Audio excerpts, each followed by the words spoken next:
Ikan, sekarang setelah kau terhubung dengan tanah leluhurmu, apakah tanah leluhurmu memberitahumu seperti apa rupa iblis yang melahap kekuatannya? Chu Feng bertanya. Tanah leluhur tidak mengetahui seperti apa wujud asli iblis itu, tetapi hanya mengetahui bahwa wujud iblis yang telah berubah adalah seorang wanita berambut pirang keemasan. Kata ikan kecil. Setelah mendengar itu, Chu Feng langsung menyimpulkan bahwa makhluk yang dibicarakan ikan itu adalah iblis. Wanita berambut pirang itulah yang memasuki dantiannya sebelumnya. Ikan, sepertinya aku pernah melihat monster itu. Kata Chu Feng. Kakak, apakah kau melihat monster itu? Apakah monster itu masih ada? Setelah mendengar itu, ekspresi Xiao Yue berubah drastis. Itu bukan hanya keter Jing'an, itu juga ketakutan.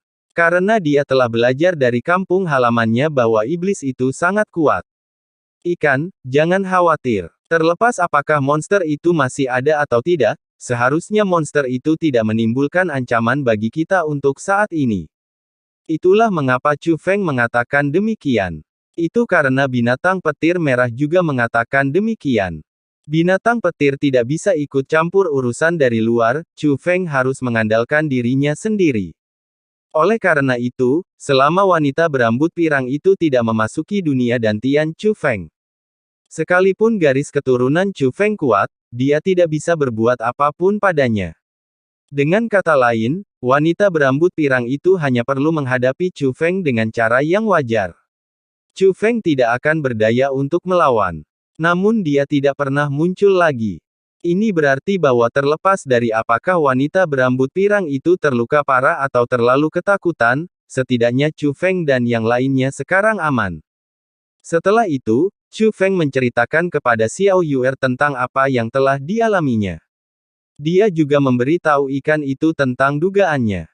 Tidak heran, kekuatan eksternal yang menekan saya tiba-tiba lenyap. Jadi, iblis itulah yang mencoba merampas kekuatan garis keturunan kakak, tetapi malah terluka parah akibat kekuatan garis keturunan kakak.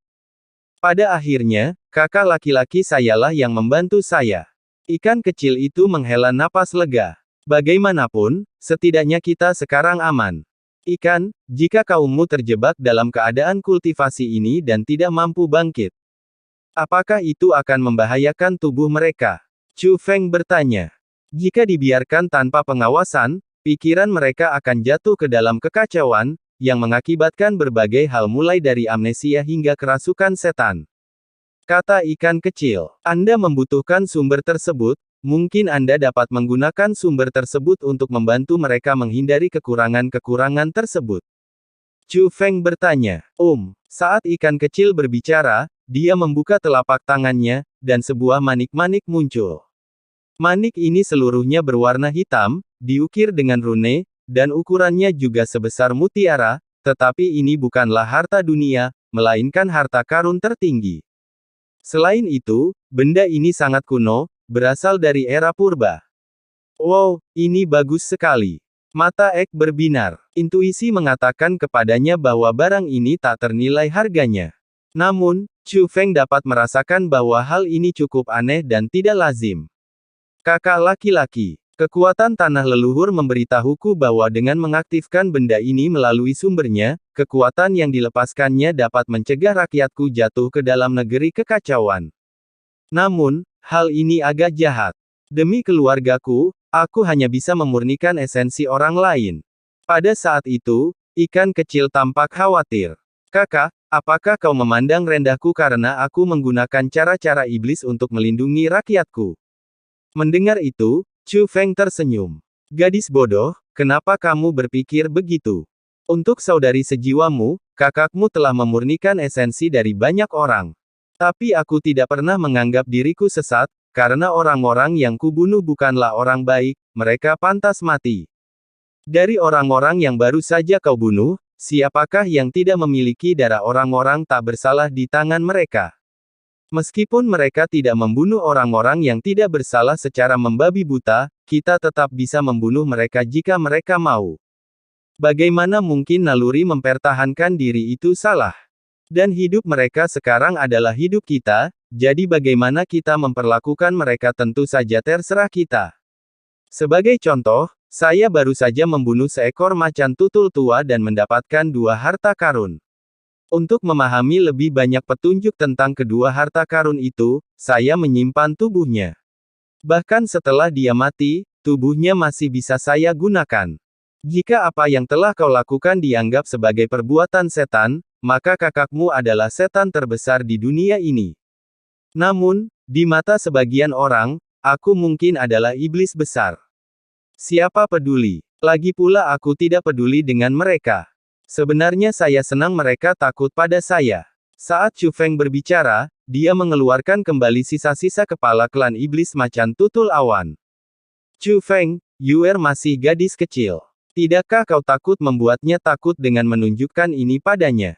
Kata Ek, apakah telur kecilku takut? Chu Feng membalas dengan sebuah pertanyaan. Tentu saja aku tidak takut, kata Ek. Dandanku tidak takut, jadi wajar jika ikan itu juga tidak takut.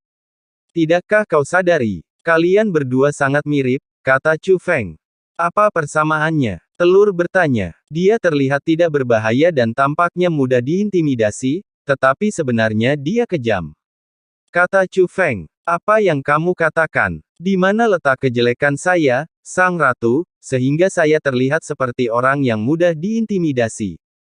Ek, dengan tangan di pinggang, berkata dengan nada menantang, tetapi kemudian dia teringat bagaimana Little Fish memperlakukan Xiahou Jue dan yang lainnya dengan cara yang sangat mendominasi. Ek berkata lagi, namun, ikan tidak mudah untuk ditindas. Sebenarnya, bagaimana mungkin Ek tidak menyadari bahwa Fish bukanlah seorang pengecut? Tentu saja, mereka tidak akan takut pada mayat semata. Namun, baik Dandan maupun Chu Feng menyaksikan ikan itu tumbuh besar. Jauh di lubuk hati, saya memiliki naluri melindungi ikan. Meskipun naluri melindungi ini terkadang tidak diperlukan, naluri ini tetap ada. Di sisi lain, Chu Feng memandang ikan itu. Ikan itu mengamati mayat kepala klan iblis macan tutul awan yang dimutilasi dalam diam. Chu Feng khawatir Yuer masih memiliki masalah yang belum terselesaikan. Tepat ketika dia hendak berbicara dan memberikan saran lebih lanjut, Xiao Yue mendongak menatap Chu Feng. Dia tersenyum cerah, kakak, senang sekali memilikimu. Melihat kondisi ikan saat ini, Chu Feng tahu bahwa konflik batin ikan tersebut telah terselesaikan. Jadi jangan mengatakan hal-hal seperti itu lagi, itu membuatmu terlihat jauh. Apapun yang kamu lakukan, itu tidak akan memengaruhi posisimu di hatiku. Kata Chu Feng. Ikan kecil mengangguk dengan penuh semangat, senyumnya semakin cerah. Seolah-olah mereka untuk sementara melupakan semua pengalaman buruk mereka, wajah mereka berseri-seri penuh kegembiraan dan keceriaan. Jadi, bagaimana cara kita mengaktifkan benda ini? Chu Feng menatap manik hitam di tangan Yuer. Alasan Chu Feng mengajukan pertanyaan ini adalah karena dia memperhatikan bahwa objek tersebut tampaknya dalam keadaan tertutup. Jika tidak dapat diaktifkan, meskipun memiliki asal-usulnya, maka itu tidak berguna. Nenek moyang berkata bahwa benda ini tidak dapat diaktifkan dengan sendirinya, tetapi akan terbangun dengan sendirinya dari waktu ke waktu.